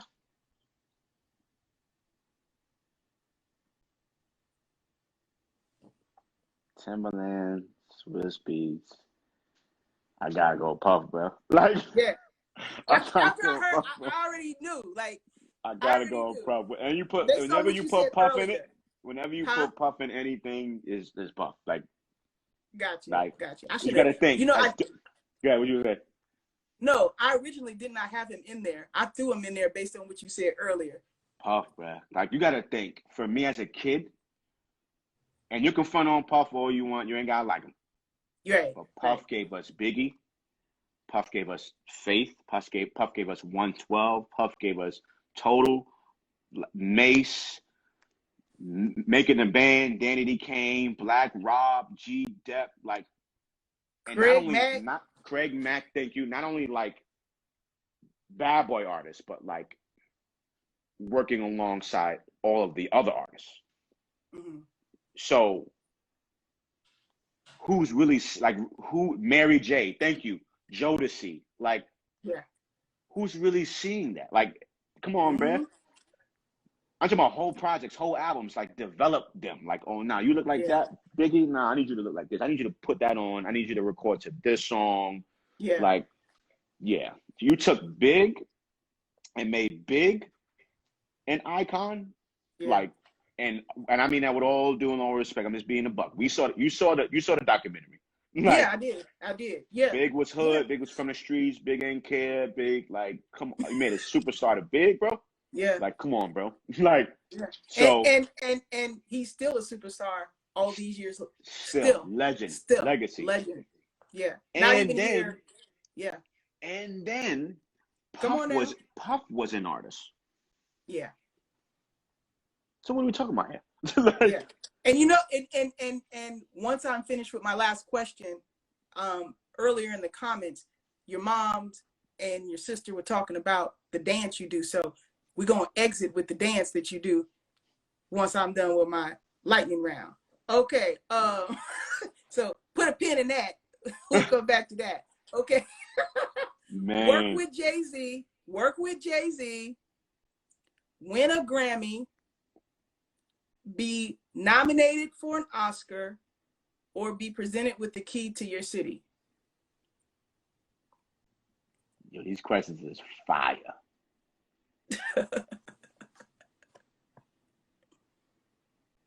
Ooh. Damn. That's crazy. That's a real good one. So you said work with Jay-Z. Work with Jay-Z. Win a Grammy. Nominated. Let me let you say it. Go ahead. You say it. I like the way you say it. No. Okay, no. Work with Jay-Z. Win a Grammy. Be nominated for an Oscar, or be presented with the key to your city?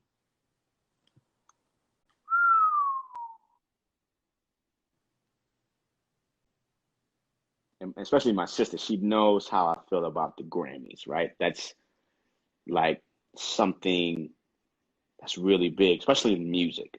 Like that's an accomplishment I think that everyone would want, Yeah. right? These are Um, all these are all things that you want. I yeah, just want to know which one you want the most. but I think I would go to Key to the City. Wow. It's different because can I elaborate? Is Of that okay? course. Of course. We want The, to know why. the Key to the City, I don't feel is given just to be given, right? I feel like it's really, and I'll break it down. I feel like it's really earned. Um, like I'm sure it has to go through a real process of approval, right? I'm sure it can't just be musical and what you've done musically.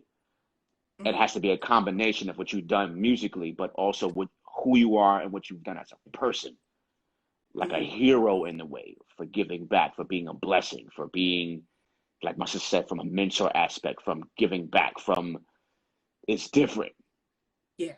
you know. And again, a Grammy is definitely on my list, but to choose, I would definitely. And Jay, working with Jay is like one of my all time favorite. He's one of my all time favorite artists. Like Hmm. Like I think if Jay-Z got on my track tomorrow, I might be talking retirement. like, I'm cool, bro. Like, cool, peace. Thanks. Good night. Good night, everybody. Good night. We calling you the day after that happens too. Good night. What you want me to do? I'm See you sorry. later. You know. So yeah, I think would be because how I felt to get. I think I have one, two. I think I have four proclamations right now. Hmm. Um, and and if I was to compare the plaques on my wall, which I'm extremely grateful and appreciative of, please don't no doubt that I'm forever grateful, right? Because these are music, records sold, millions of records sold around the world, right? But Hmm. that proclamation just hit different. Yeah. It just for it to come from New York State, to come from the Bronx, like because that it's almost the key to the city is a bigger accomplishment, but it's like neck and neck. You know Hmm. what I'm saying? So the fact that Yeah. I've gotten the proclamations, me receiving the key to the city or like a street name, you're like right there. You know what I Hmm. mean? Yeah. And I didn't set out to help people and to be a blessing to help people in order to get anything in return. Mm. So to receive that was really heartfelt and was a real blessing to me because I didn't look for that. I didn't want that. I just, you know, Hmm. it just came and out of nowhere. So yeah, Key to the City, definitely. Nice. Nice. All-time favorite track you produced?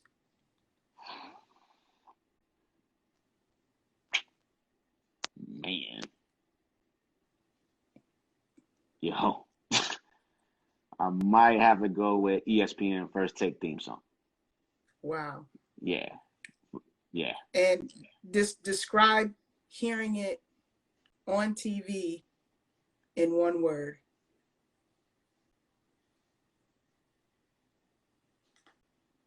Um, hmm, that's good. Describe hearing it in one word.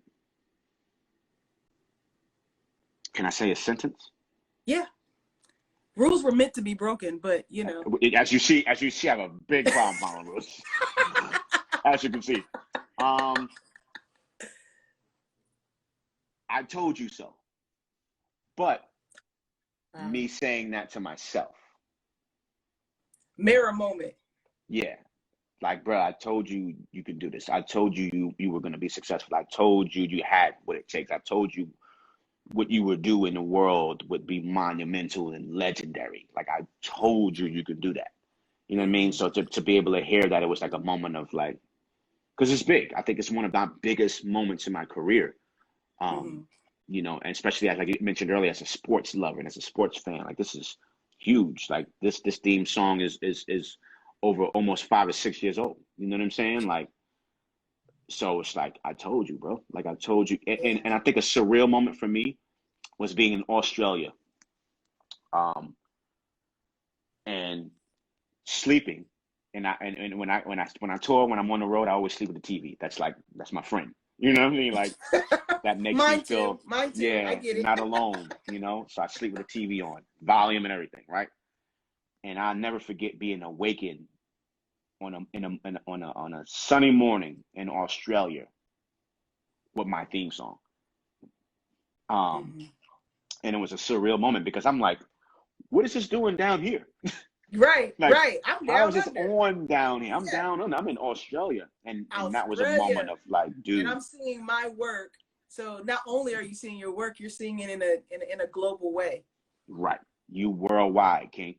You know what I Yeah. mean? You global, King. You know what I mean? So that has to be one of my biggest moments in life, in my career as a musician and as a producer. Yeah. Now you work with Trey Songz for all these years, 14 years. Like who could you see him going up in the verses? Who could you see Chris Brown going up in the verses? It's pretty good. I've always wanted to see Chris and Usher. Okay. I've always wanted to see Chris Brown and Usher. I've always wanted to see Usher and Justin Timberlake. Oh, okay. Um, I also want to would love to see Missy and Busta.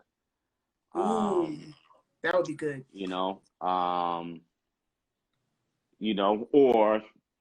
or Busta and Red and Method Man as a team though, because Busta got so much and so many albums, and it was like put Yeah. Redman and Method Man together against Yeah. Busta Rhymes. Nice. Um, Trey.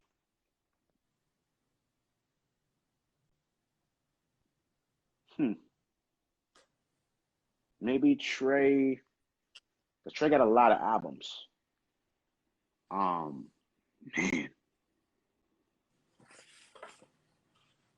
it's tough, man.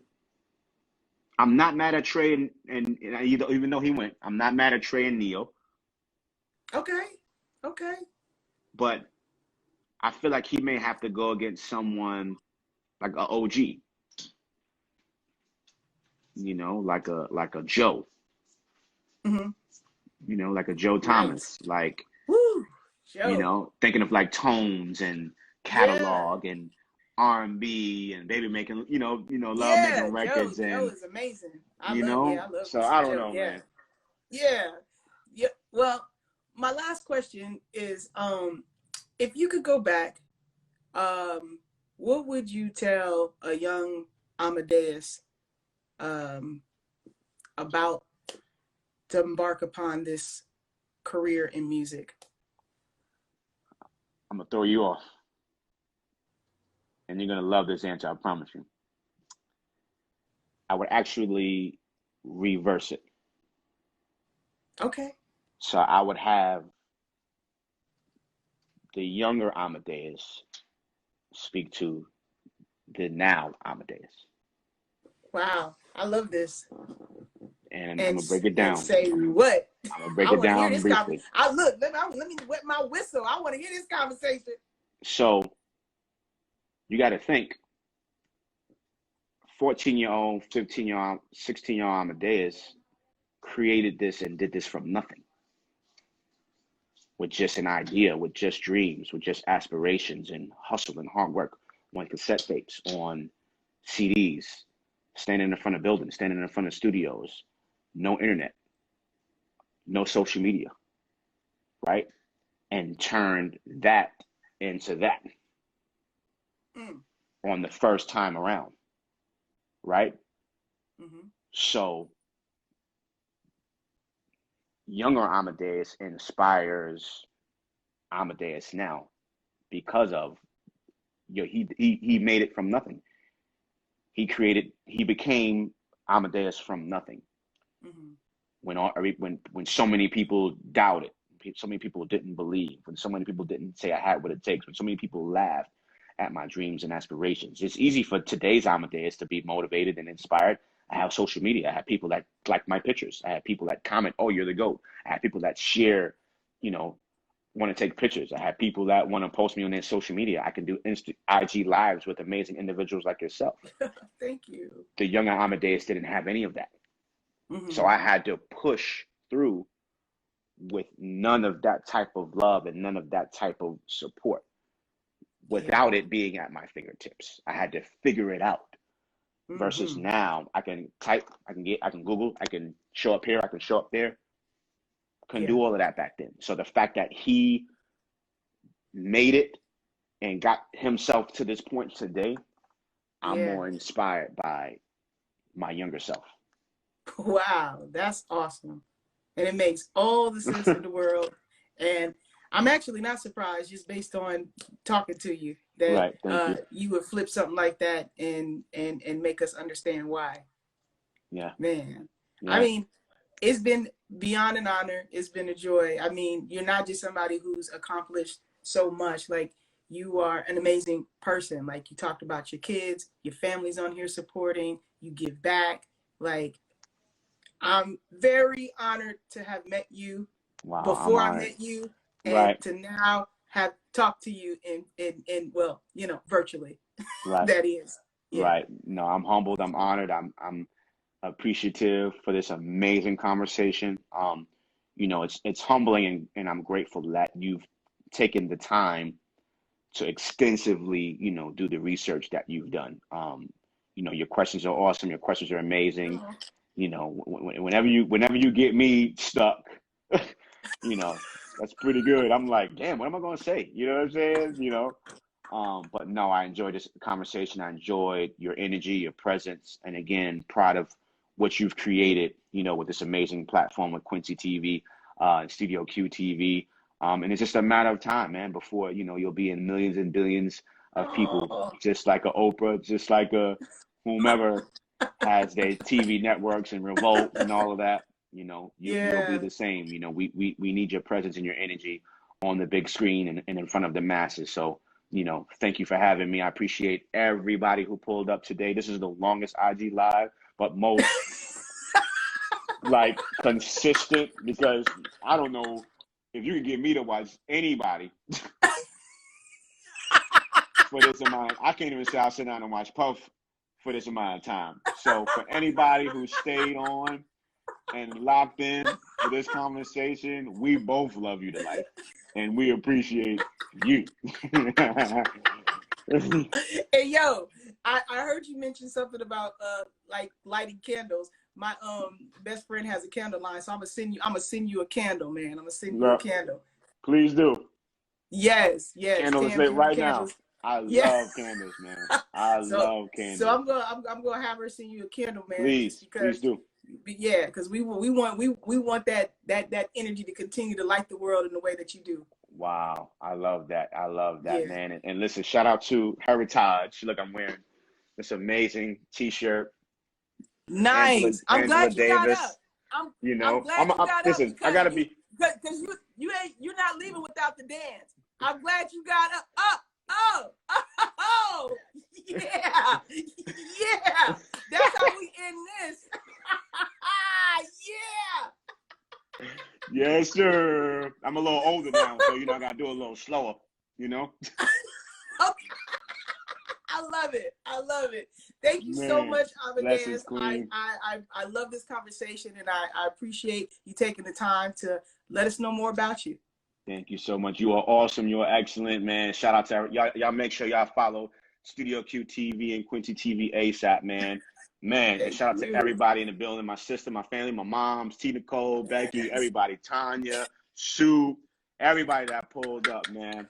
You heard? They came out. They came out. Melba Moore. Oh, how can I forget Melba Moore? Melba Moore.